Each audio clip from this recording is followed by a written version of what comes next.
Ustedes han visto católicos que aprendieron el catecismo y vienen a hablar con uno y dicen, yo vivo pues en unión libre ahora porque yo me separé hace 20 años con un matrimonio que salió mal, pero era que no me debía haber casado y esa no era la persona indicada, pero se casó en la iglesia, ¿no? Entonces, pero ahorita tengo a la mujer que tengo y nosotros no nos podemos casar porque ya nos casamos ambos por la iglesia. Entonces, es un sermón entero para tratar de justificar algo que no se puede hacer.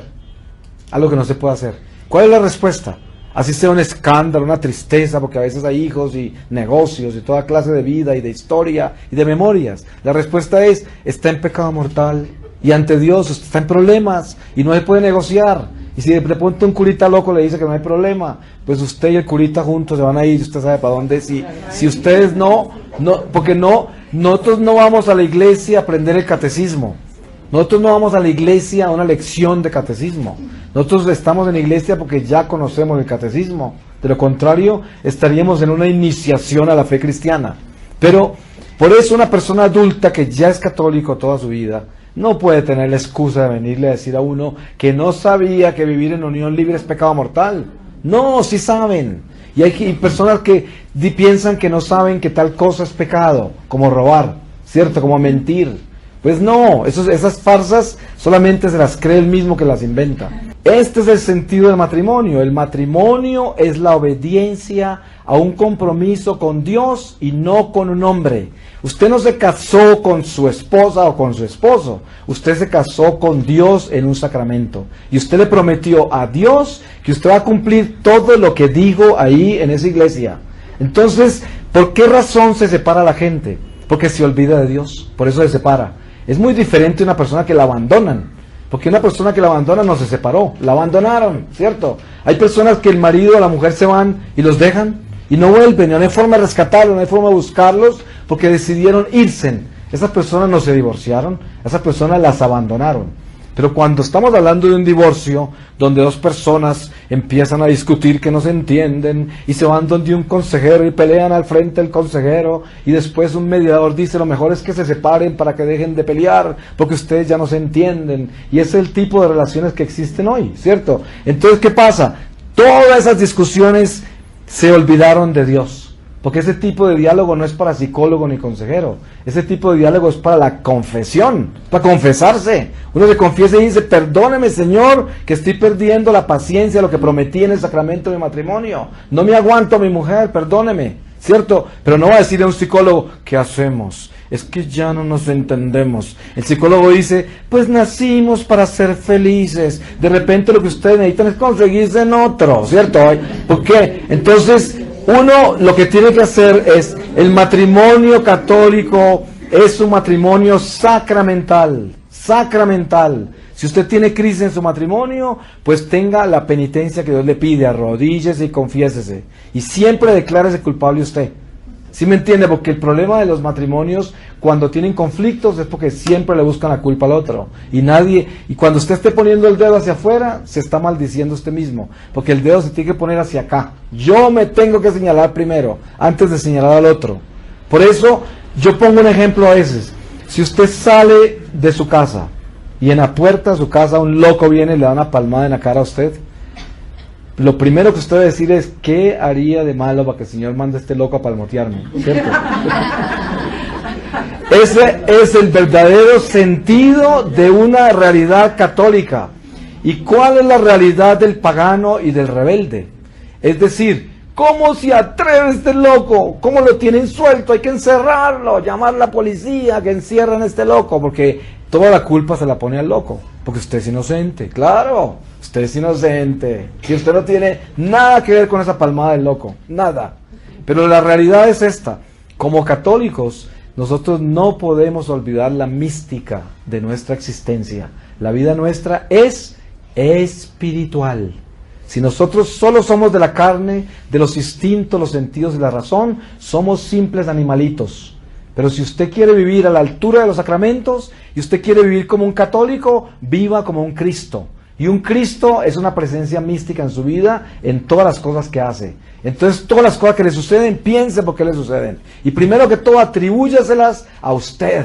Si usted tiene problemas en su hogar, diga, ¿qué clase de líos estaré yo haciendo para poder producir este tipo de problemas en mi vida? Así sea de que el otro es infiel, así sea de que la otra persona es cruel, échese la culpa a usted primero, ¿me entiende? Y piense, haga una reflexión y dígale, Señor, perdóname, porque seguramente los problemas de mi matrimonio yo los creé, perdóname. Es el principio de la reconciliación.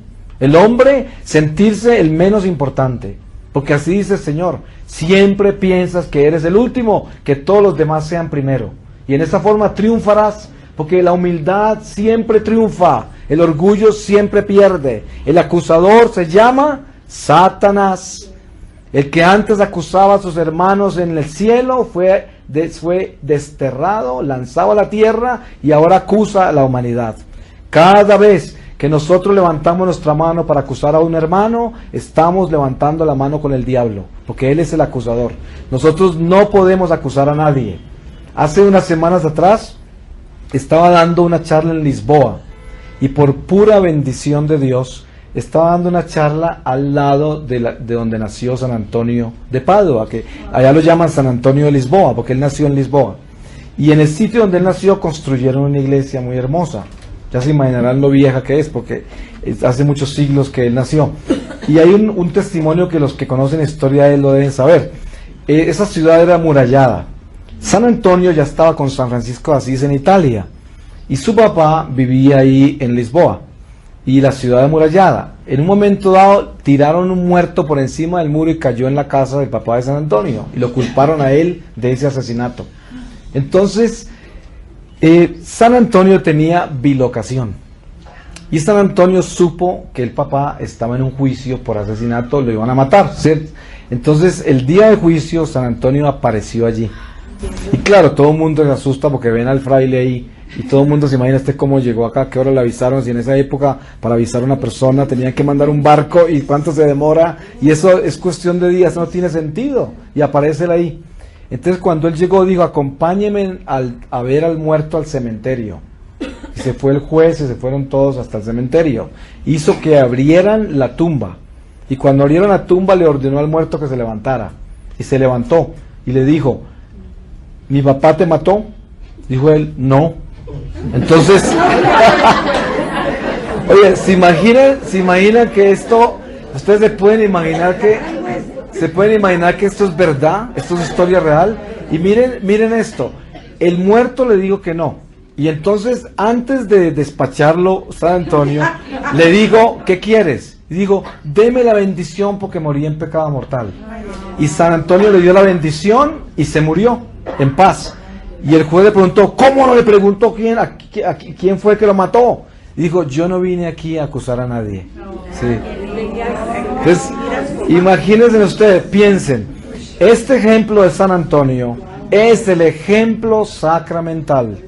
Por eso en el matrimonio usted no es el acusador, porque el acusador se llama Satanás. Nadie acusa a nadie, nadie puede acusar a nadie, ni siquiera se puede acusar a sí mismo usted.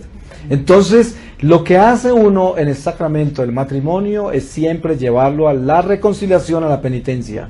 Todo problema del hogar, estoy hablando de un hogar católico.